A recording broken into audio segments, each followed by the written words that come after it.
Evangelho de Mateus, capítulo 6, versículo 13.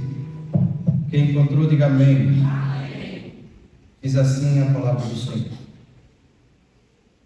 E não nos deixeis cair em tentação, mas livra-nos do mal. Pois teu é o reino, o poder e a glória para sempre. Amém. Feche seus olhos, vamos orar mais uma vez ao Senhor. Santo Deus, essa é a tua palavra, palavra que é vida, palavra que é eficaz, palavra que fala o nosso coração. Nós te pedimos que, em nome de Jesus, a tua palavra, Senhor, vá e produza o resultado com o qual está sendo mandada, para a glória do seu nome, em nome de Jesus. Amém. Tome assento, irmãos. Fernando, baixa só um pouco o retorno, porque ele está estourando aqui.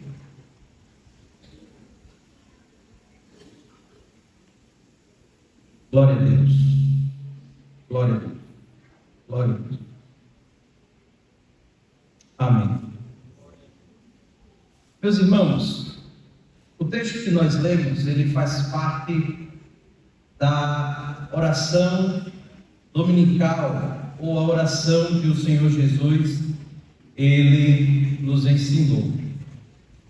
E nós podemos ver aqui alguns ensinamentos e algumas lições que o Senhor Jesus, ele traz para a sua igreja, ele traz para o seu povo, de como nós deveríamos orar.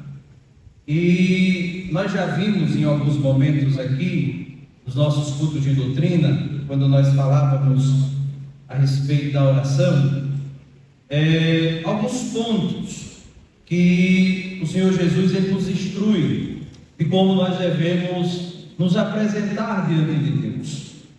E em toda essa oração, ele nos dá um caminho, um norte de como nós podemos conversar, nos apresentarmos diante do Senhor.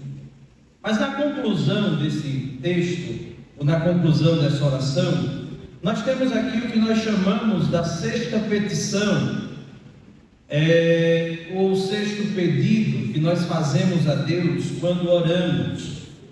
E a primeira coisa que nós vemos aqui é quando o Senhor Jesus, ele nos incentiva a orarmos ao Pai e pedirmos ao Pai que não nos permita cair em tentação, mas também que nos livrasse do mal.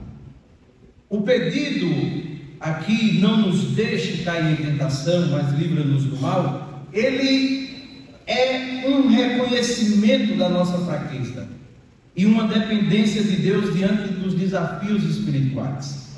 Às vezes nós pensamos e às vezes nós achamos que quando nós oramos, nós estamos expressando a Deus um sentimento de força, e não é. A oração não é um sinal de que nós somos fortes diante de Deus. A oração, ela não é uma resposta da nossa força, mas é uma demonstração da nossa fraqueza. A oração, ela é uma demonstração da nossa fragilidade. Ela mostra a nossa incapacidade e ela nos leva a termos uma constante dependência da pessoa de Deus. E aí na sexta petição, quando nós pedimos ao Senhor que não nos permita, não nos deixe ser tentado, não nos permita cair em tentação, quando nós pedimos a Ele que nos livre do mal, das forças malignas, nós estamos rogando ao Senhor e dizendo a Deus que em nós não há força alguma para lutarmos contra os poderes do inferno. Meus irmãos, nós somos tão fracos por nós mesmos que nós não podemos subsistir em momento algum a essas forças do inferno com as nossas próprias forças e com os nossos próprios entendimentos. E aí, esse sermão, ele nos leva a refletirmos sobre a batalha espiritual que todo crente salvo em Jesus Cristo, ele trava contra os seus inimigos e enfrenta, e depende do poder de Deus para poder obter vitória. E diante disso, a primeira coisa que nós aprendemos aqui nesse versículo é que o crente, ainda que seja salvo, ele travará uma guerra espiritual. Às vezes nós pensamos que porque nos convertemos e porque agora nós somos crentes em Jesus, acabaram-se os problemas, acabaram-se as dificuldades. Às vezes nós ouvimos pessoas dizer: creia no Senhor Jesus, entregue sua vida ao Senhor, seja um crente, e você não vai passar por mais nenhum tipo de dificuldade. Nós muitas das vezes pensamos que o fato de sermos crentes, nós estamos livres das guerras espirituais que nos cercam. A salvação, ela não isenta, meus irmãos, o cristão das lutas espirituais. Pelo contrário, ela marca o início de uma batalha contínua contra o pecado e contra os poderes das trevas. Quando nós nos convertemos, não aniquila-se a nossa guerra. Pelo contrário, quando nós aceitamos o Senhor Jesus como nosso Salvador, nós estamos dando início a uma grande guerra, a uma grande batalha espiritual contra tudo aquilo que é contra a vontade do Senhor. Se você for um verdadeiro crente, Satanás, ele vai odiar você. Nós precisamos entender que se nós estamos em Cristo, se nós somos verdadeiros crentes, nós temos um arco inimigo, nós temos um inimigo feroz, que todos os dias nos cerca, que todos os dias está à espreita, que não dorme, que não para, que está cercado de outros comandantes, que tem o mundo e a carne servindo a ele, e esse inimigo, ele odeia você. O crente precisa entender que ao entregar a sua vida a Cristo, ele se torna portador da imagem do Senhor Jesus Cristo. Ele se torna feitura espiritual de Deus, criado em Cristo Jesus para as boas obras. E porque eu e você fomos arrancados do poder do diabo, porque eu e você fomos arrancados do império das trevas, o governante daquele mundo, o governante daquele reino, ele passa a odiar você. Quem é o rei que, ao perder os seus súditos para outro rei, amaria esse outro súdito? Satanás, ele é um inimigo das nossas almas. E meus irmãos, pela graça de Deus, eu e você, ao reconhecermos o Senhor Jesus Cristo como Senhor e Mestre, como disse o apóstolo Pedro, lá em Mateus, no capítulo 16, no versículo 16, quando o Senhor Jesus perguntou: olha, o que as pessoas dizem ser o Filho do Homem, ele disse que tu és o Cristo, o Filho do Deus vivo. E aí nessa expressão de reconhecer o Senhor Jesus como Cristo, como Senhor, como Mestre, como Rei, ao termos Jesus governando a nossa vida, ao termos Jesus cuidando de todas as nossas ações, ao termos Jesus governando todas as faculdades do nosso ser, nós ganhamos esse inimigo mortal que é Satanás. E Satanás, ele odeia você porque Cristo, ele vive em você, porque você ama Cristo, porque você é servo de Cristo. Essa é a primeira coisa que nós precisamos saber. Talvez, não sei se você já se perguntou: por que é que o diabo me odeia? O diabo me odeia porque você serve a Cristo, porque você não pertence mais a Ele, porque você, ao se converter, você tem outro dono. E Satanás, ele quer você de volta.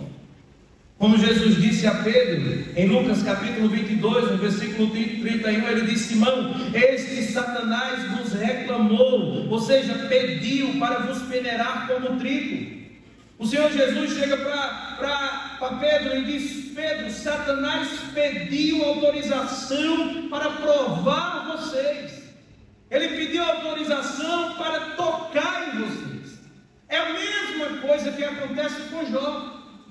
Satanás, ele vai até a Deus e pede a Deus permissão para tocar na vida de Jó. E quem era Jó? Um servo íntegro e fiel, alguém que amava a Deus, alguém que servia a Deus, alguém cujo próprio Deus o elogiou e disse: não há na terra ninguém igual a Jó. E aí Satanás, ele vai até a pessoa de Deus e diz: permite-me tocar nele, para o Senhor ver se ele não blasfema na tua cara. Satanás estava colocando em jogo a fidelidade de Jó, a pessoa de Deus. É a mesma coisa que acontece aqui no pedido dele para com Pedro. Ele pede autorização, por quê? Porque apesar de ser um ser dotado de poder, mas não, ele não é uma divindade, mas apesar de ser um anjo caído, dotado de poder, Satanás ele pode tocar naquelas pessoas cujo Deus permita. E aí ele vem na vida de Jó e ele traz a diversas adversidades. Ele toca na sua família, ele toca nas suas riquezas, ele toca na sua mulher, ele toca em tudo que Jó tinha e deixa Jó sem absolutamente nada. E ele vem com uma ira para poder tentar destruir a vida de Jó. E Satanás, assim como tentou destruir a Jó, como tentou colocar nos apóstolos, como colocou também um espinho na carne de Paulo, Satanás também se levanta contra todos os servos do Senhor. O apóstolo Paulo, ele vai declarar em Efésios capítulo 6, no versículo 12, ele diz: pois não temos que lutar contra a carne e o sangue, mas contra os principados, contra as potestades, contra os dominadores deste mundo tenebroso. William Burnham, ele escreveu o seguinte, ele disse que a guerra espiritual não é uma escolha, mas um chamado inevitável para todos os que são de Cristo. Não há trégua para os soldados de Cristo.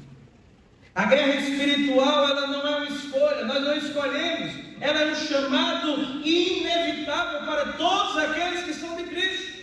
Ao entrarmos no reino de Cristo, nós estamos entrando, como dizia John Bunyan, em uma guerra santa. O crente, ele deve estar consciente de que a sua jornada na fé será marcada por resistência e luta, mas também pela certeza de vitória na pessoa do Senhor Jesus Cristo. Nós não lutamos contra a pessoa que está do nosso lado. Nós não lutamos contra o nosso irmão. Nós não lutamos contra os nossos vizinhos. Muitos de nós estamos travando guerras com a pessoa errada.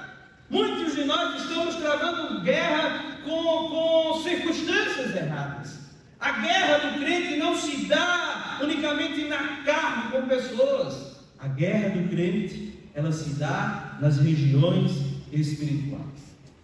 Muitas das vezes, irmãos, nós esquecemos de que existe um diabo.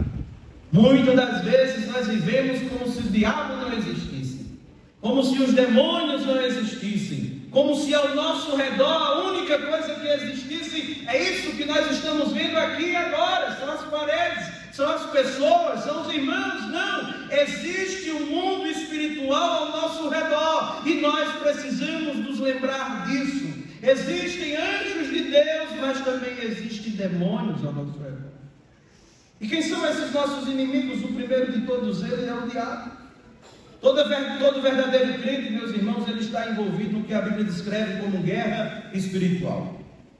Essa guerra espiritual, ou guerra santa, ela envolve uma perpétua batalha contra três inimigos. Primeiro é o diabo, segundo é o mundo, terceiro é a carne. O diabo, Satanás, ele é descrito como adversário, ele é descrito como acusador, ele é descrito como tentador. Lá em 1 Pedro capítulo 5, versículo 8, nós podemos ver isso.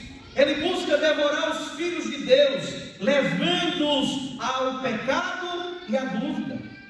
E aqui não exagere e nem subestime esse inimigo. Satanás, ele não é Deus e nem mesmo uma divindade. Ele não é Deus e nem mesmo uma divindade caída, como algumas religiões acreditam.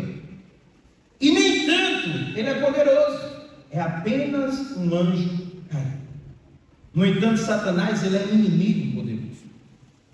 John Blachard, ele escreveu o seguinte, ele disse: somos opostos por um inimigo vivo, inteligente, astuto e cheio de recursos, que consegue sobreviver ao mais antigo cristão, trabalhar mais que o mais operário brigar mais do que o mais forte e pensar com mais argúcia do que o mais sábio.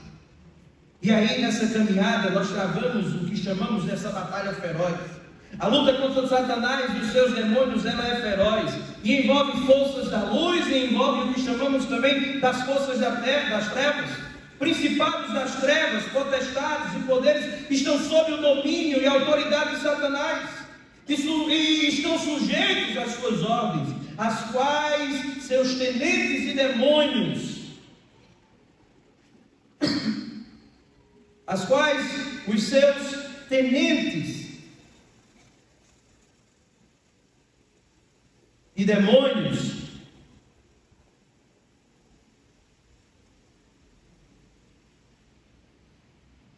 se deleitam em cumpri-la.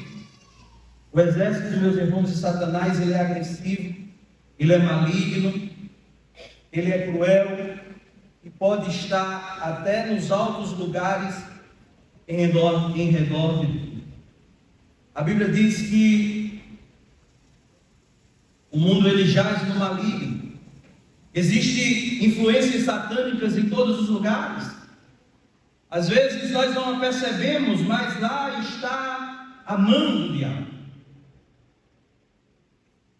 Tiago vai dizer no capítulo 4, versículo 7, que nós temos que resistir conscientemente, segundo essas instruções da Bíblia. Veja comigo, Tiago, capítulo 4, versículo 7.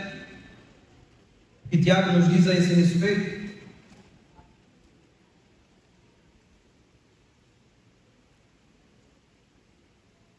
Ele diz: sujeitai-vos, portanto, a Deus, mas resisti ao diabo, e ele fugirá de vós. João Calvino, ele disse que enquanto estivermos neste mundo, Satanás nunca deixará de nos assaltar. Devemos estar sempre alertas e buscando o refúgio da graça. O que é que nós vivemos aqui, meus irmãos? É que nós temos um inimigo que não nos dará sossego. Nós temos um inimigo que dia e noite está à espreita, rugindo como leão, bradando como leão, procurando pessoas a quem ele possa tragar. Esse é o nosso primeiro inimigo. Outro inimigo que nós temos aqui é o mundo.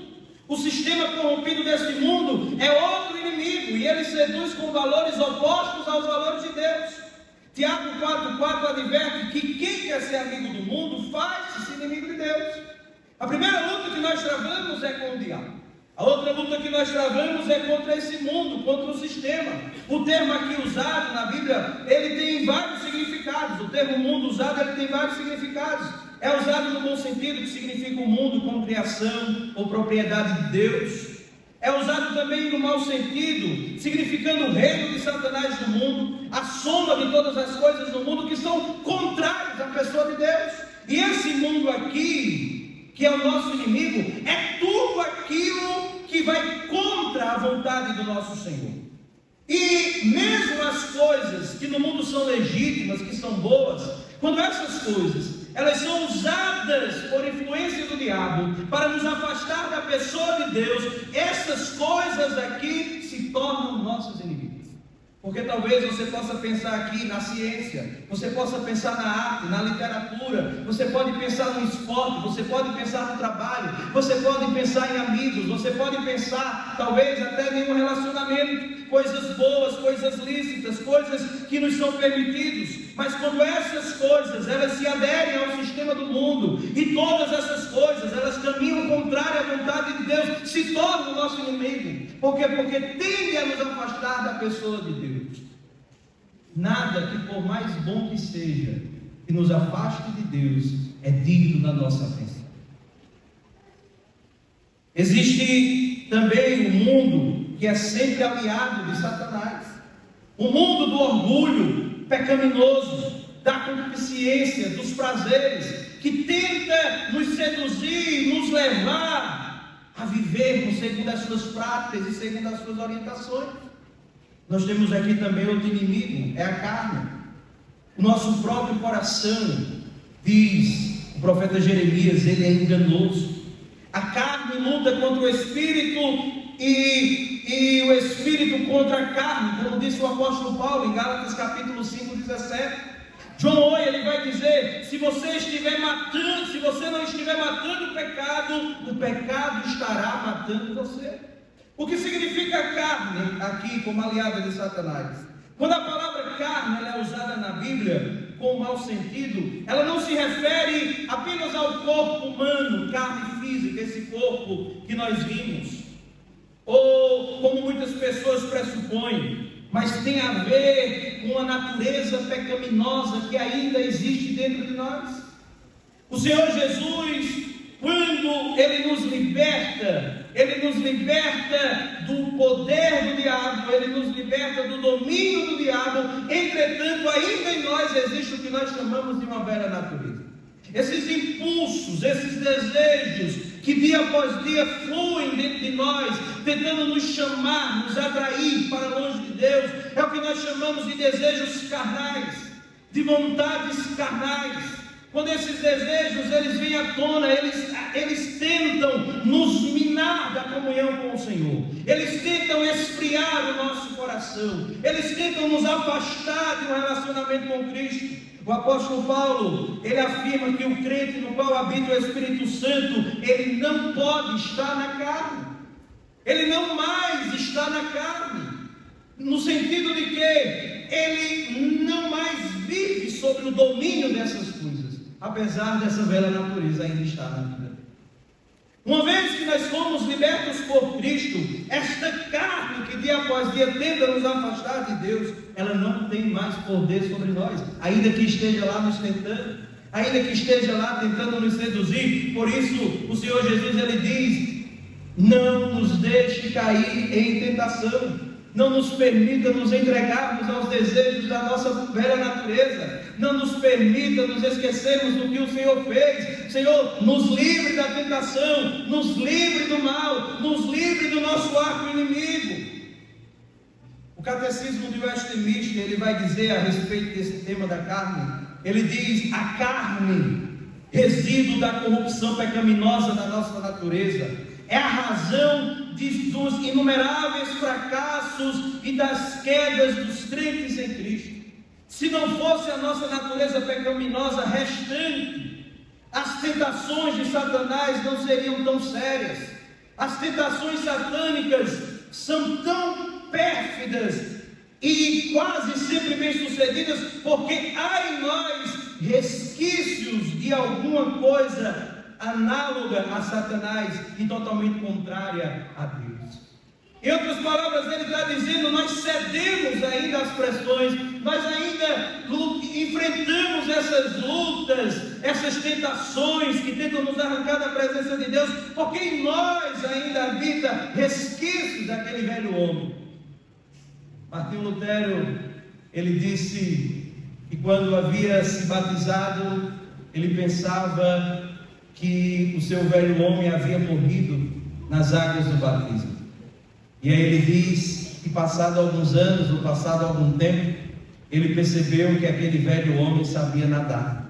O que é que ele estava dizendo? Quando eu me converti, eu pensei que aquele velho homem, aquela pessoa que não queria saber de nada de Deus, ele havia se afogado, ele havia morrido, ele havia sido destruído. Ele diz: mas passou-se os tempos, eu comecei a ver aquele velho homem nadando, voltando à tona, querendo governar o meu coração.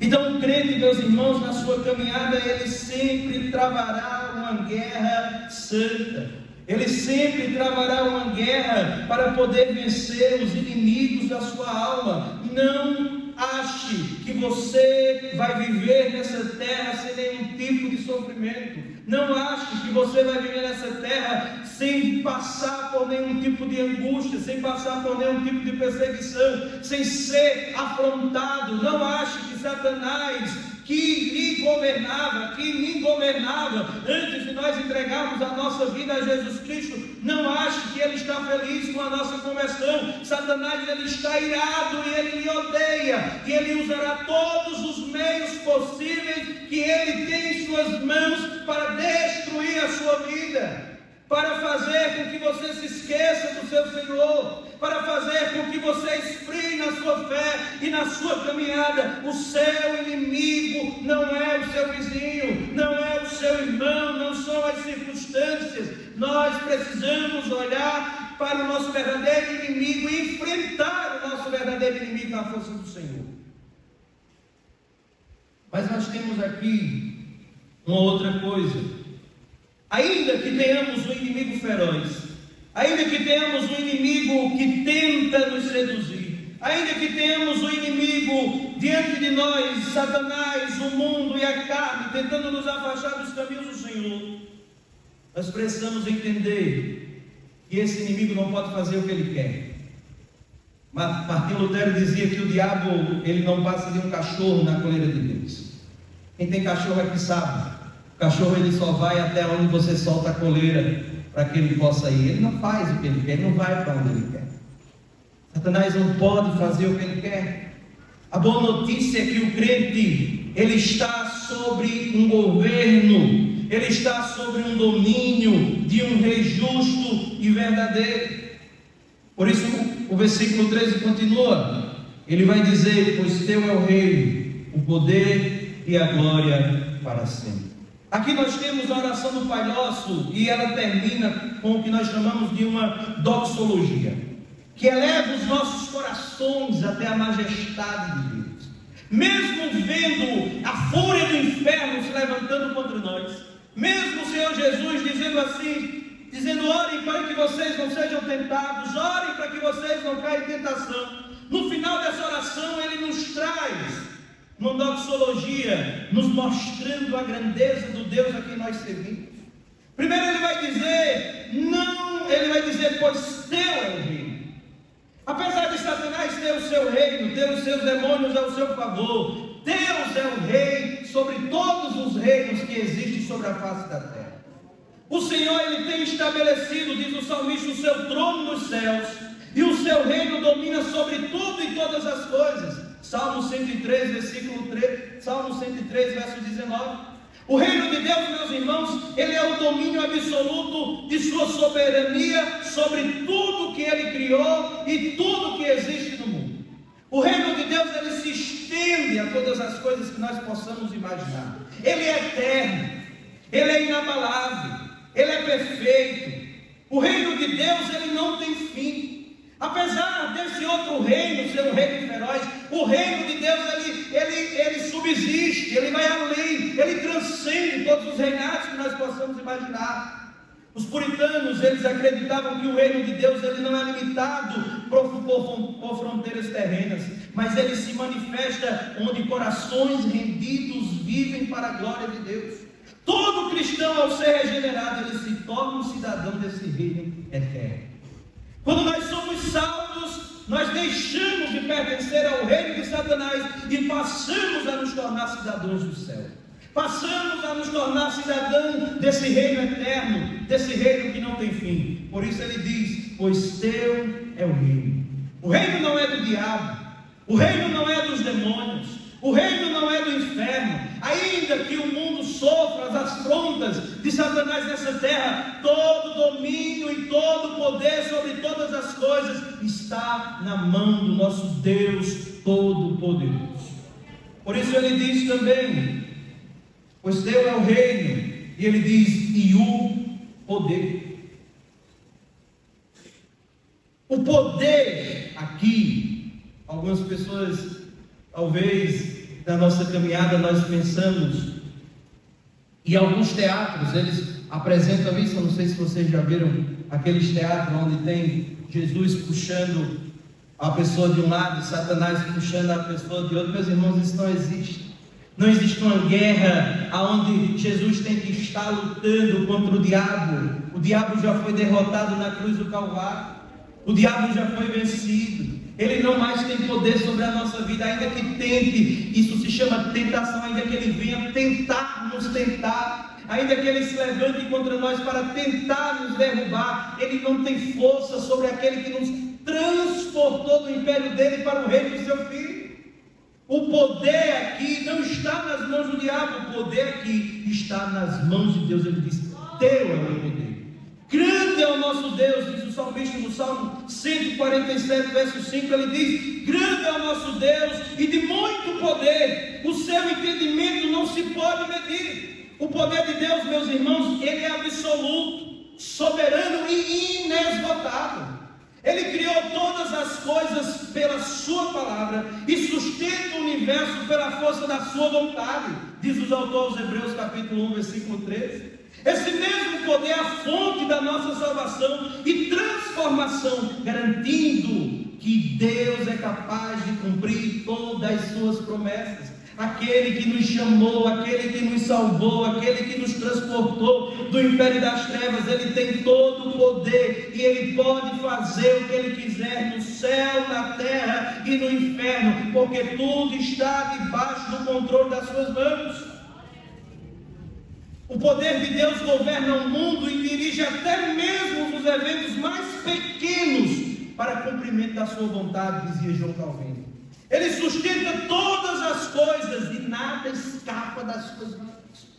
O poder de Deus, ele sustenta desde da coisa mais pequena que nós possamos imaginar, seja uma formiga ou uma bactéria, a coisa mais grande que está no nosso universo. Você já parou para ver quem é que sustenta, quem é que não permite com que os meteoros eles invadam o nosso planeta? Quem é que permite com que cada planeta esteja ali no seu lugar, sem sair daquele determinado lugar? Quem é que limita ali as águas do mar, para que ela não ultrapasse o seu limite? Quem é que determina os horários do dia do sol, ou os horários da noite? Quem é que estabelece tudo isso? É Deus em seu poder. Deus em seu poder governa todas as coisas e tem domínio sobre tudo e sobre todas as coisas que existem.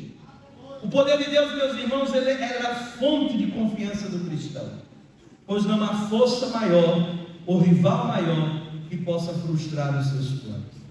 Ainda que Satanás se levante, ainda que os inimigos se levantem, ainda que a nossa carne tente reinar, Deus tem poder para frustrar qualquer um desses inimigos. O poder de Deus é como um oceano sem limites, é suficiente para criar, é suficiente para preservar, para salvar, para santificar. O mesmo poder que chamou o mundo à existência e que é o mesmo poder que transforma o coração do mais duro pecador. O mesmo poder que chamou à existência tudo aquilo que existe é o mesmo poder que tem domínio para governar as nossas vidas. Por isso ele diz: teu é o reino e o poder. Mas ele não termina aqui, ele diz: olha, teu é o reino, o poder, e ele diz: e a glória. O Salmo 19:1 diz que os céus declaram a glória de Deus e o firmamento anuncia as obras das suas mãos. A glória de Deus, meus irmãos, ela é a manifestação visível e incomparável de sua santidade, majestade e perfeição. Toda a criação reflete a sua glória, mas ela é a mesma plenamente revelada no Senhor Jesus Cristo, que é a expressão exata, diz os autores Hebreus, capítulo 1, versículo 13, do ser de Deus. A glória de Deus ela é manifestada na pessoa do Senhor Jesus Cristo. Se de um lado nós temos um arco inimigo que tenta nos devorar, que tenta nos destruir, de outro lado nós temos o Rei dos Reis, Senhor dos Senhores, que governa sobre esse arco inimigo. Nós temos o Rei dos Reis, o Senhor dos Senhores, que tem domínio sobre a força do mundo, que governa sobre os governos do mundo, sobre o sistema.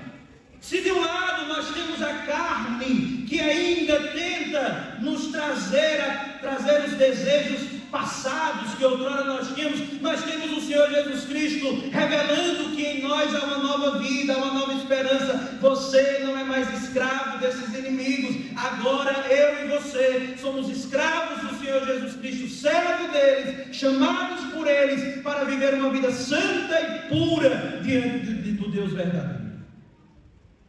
Cristo é a expressão da glória de Deus. Qual é a certeza que nós temos de que nós podemos resistir ao diabo, de que nós podemos resistir ao mundo, de que nós podemos resistir à carne e à pessoa de Jesus Cristo? Jesus é a garantia de que tudo já foi vencido, de que eu e você precisamos apenas crer e esperar nele. O objetivo, meus irmãos, supremo da vida humana é glorificar a Deus, diz o Catecismo de Westminster. Tudo que existe, desde as estrelas nos céus até as obras da redenção, proclamam a glória de Deus. Nossa tarefa como crentes aqui é viver como espelhos dessa glória. Calvino ele vai dizer que a glória de Deus deve ser o centro da nossa adoração e o propósito da nossa vida. Quando nós olhamos para Cristo, entendemos quem Ele é, nós glorificamos a Deus por Sua majestade. Quando nós olhamos para a obra salvífica de Cristo, nós louvamos a Deus e glorificamos a Ele por tamanha graça manifestada a pecadores. A palavra diz que Deus enviou Seu Filho para morrer por nós, sendo nós ainda pecadores, não tínhamos nada para oferecer a Ele. Nós não tínhamos nada que o atraísse, nós não tínhamos nada que o encantasse. Mas mesmo assim Ele deu o que tinha de mais precioso. E quando nós reconhecemos isso, nós atribuímos a Ele honra, glória e louvor. A glória de Deus, meus irmãos, é a luz que ilumina toda a criação, o cântico que sustenta os remidos e o fim para o qual todas as coisas foram criadas. O homem só encontra a verdadeira alegria quando vive para a glória de Deus. Não há alegria fora da glória de Deus. Não há alegria quando nós estamos longe da pessoa de Deus. Não há alegria quando nós buscamos satisfação em outras coisas a não ser Deus. E aí, deixe-me trazer alguns pontos para que nós possamos pensar diante de tudo isso que ouvimos. A primeira coisa que nós precisamos entender diante desse versículo que nós lemos é que nós somos desafiados a sermos vigilantes em oração. Assim como Jesus ensinou, nós precisamos orar para não cairmos, meus irmãos, em tentação. A oração ela é uma arma que conecta o crente ao poder de Deus. Você não vai vencer o diabo, você não vai vencer o mundo, você não vai vencer a carne, você não vai vencer a si mesmo lutando com as suas próprias forças. Nós só podemos vencer esses inimigos na dependência de Deus por meio da oração. A oração é a arma que o Senhor Jesus nos deu. É a única arma que nos leva a resistirmos às artimanhas do inferno. Segundo, nós precisamos reconhecer os nossos inimigos. Identifique, meus irmãos, as tentações do diabo, as distrações do mundo e as fraquezas da sua carne. Esteja alerta e preparado. Aonde é que Satanás está tentando lhe tentar? É aquele crente que foi liberto porque vivia escravo das bebidas, mas vive dentro de um mar. É aquele homem que tinha quedas por mulheres, mas vive correndo atrás de mulheres em todos os lugares, ou vive envolvido com mulheres que tentam derrubar. É aquela pessoa que tinha fragilidade no dinheiro e tenta conduzir as coisas com a sua própria força, sabendo que pode cair dentro daquela área. As distrações do mundo são amigos. Talvez seja o trabalho, talvez sejam até as coisas lícitas desse mundo que nos oferecem, que nos é proporcionadas para viver. Nós precisamos enxergar quais são os nossos inimigos que estão nos afastando de Deus. O que é que lhe afasta de Deus? O que é que hoje você enfrenta que leva você a ser frio espiritualmente? O que é que nós vivemos na nossa caminhada que nos leva a vivermos uma vida morna, seca, como se Deus não existisse? Nós precisamos identificar os nossos inimigos e vencê-los através da oração. Talvez nós não temos força para vencê-los, mas o Deus Todo-Poderoso, Ele pode nos dar vitória nessa noite, no nome do Senhor Jesus. Seja vigilante em oração, reconheça seus inimigos e confie no poder de Deus. Lembre-se de que Deus está com você na batalha. O Senhor Jesus disse: eis que estarei convosco todos os dias até a consumação dos séculos. Você não está sozinho. Você não precisa lutar sozinho contra o diabo. Você não precisa lutar sozinho contra o sistema. Você não precisa lutar sozinho contra você mesmo. Deus está com você nessa batalha. Cristo está com você nessa batalha. Recorra a Ele. Peça socorro a Ele. Se deleite na presença dEle. Gaste tempo com Ele. Diga: Senhor, eu não posso vencer os meus pecados, mas o Senhor pode me dar vitória sobre todos eles. Use a palavra de Deus como arma. Jesus venceu Satanás no deserto citando as Escrituras. Memorize, medite na palavra de Deus para resistir às tentações. Quando o diabo veio tentar o Senhor Jesus não disse a ele, apesar de ser o Deus Todo-Poderoso: eu vou vencer você na força do meu braço. Ele dizia: está escrito.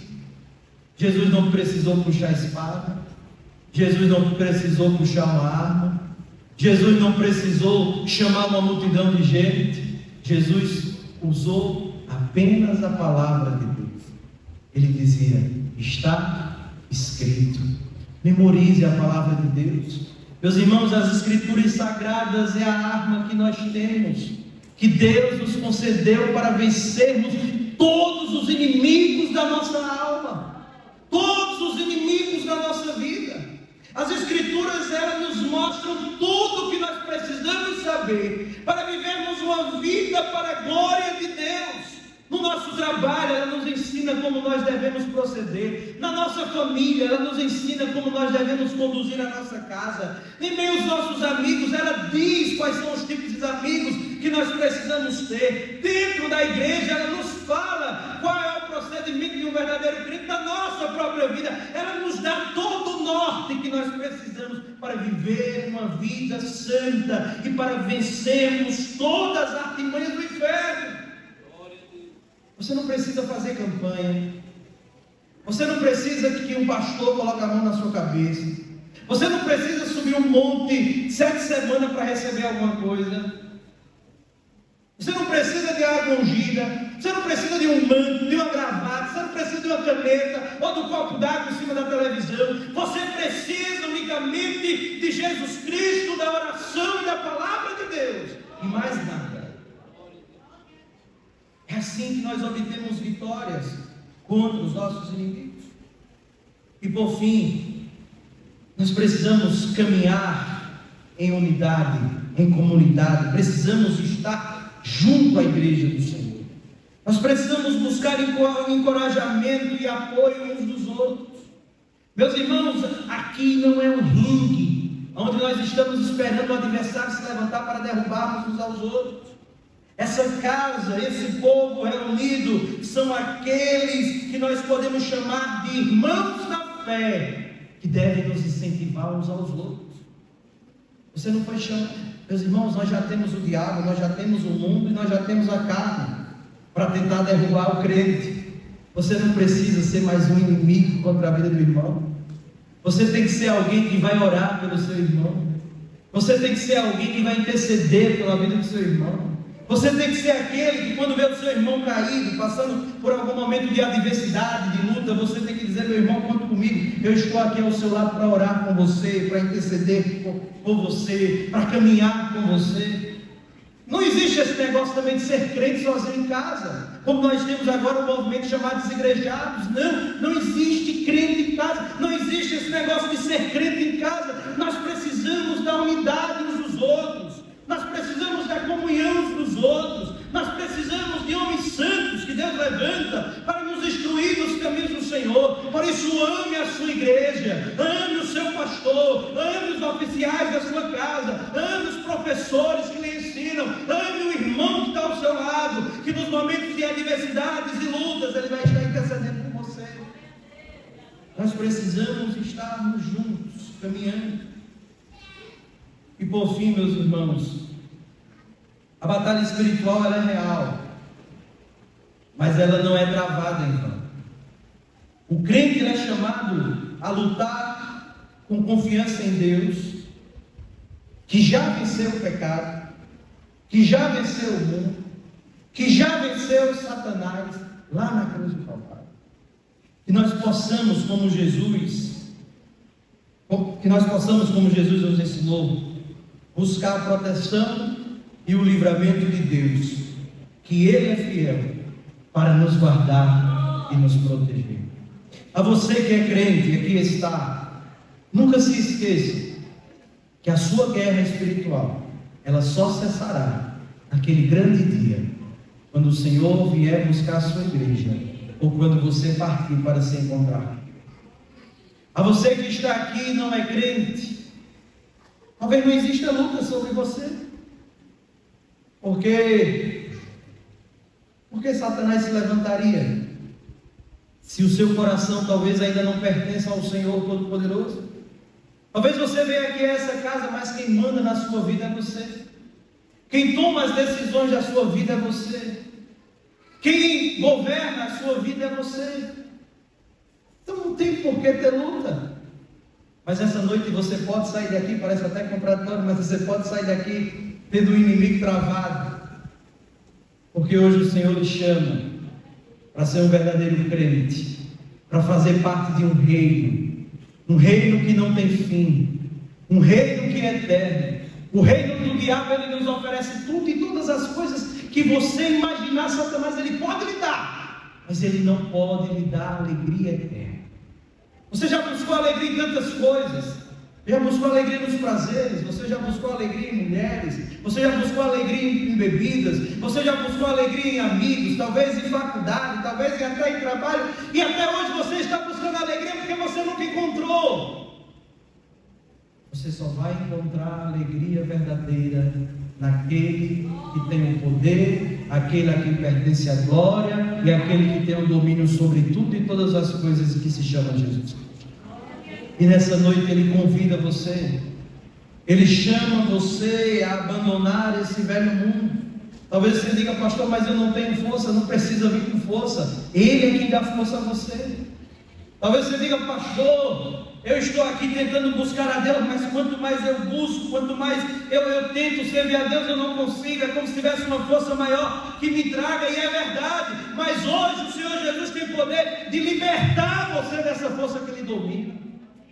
Hoje o Senhor Jesus tem poder de transformar o seu coração, de restaurar o seu casamento, de restaurar a sua família. E ainda que Ele não faça nada disso, Ele tem poder de lhe dar a salvação eterna. Ainda que você morra nessa vida, na eternidade você estará com Ele para todo sempre.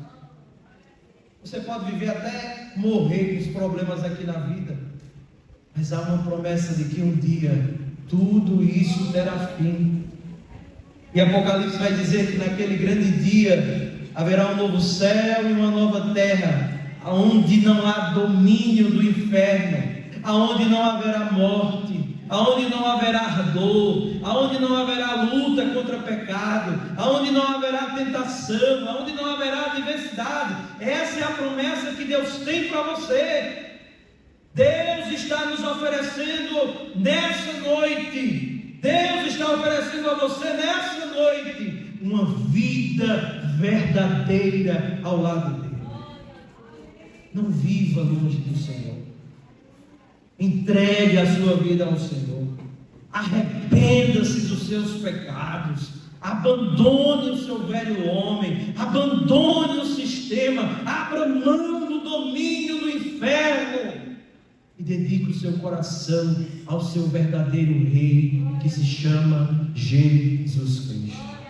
Vamos ficar de pé, meus irmãos. Vamos orar ao Senhor.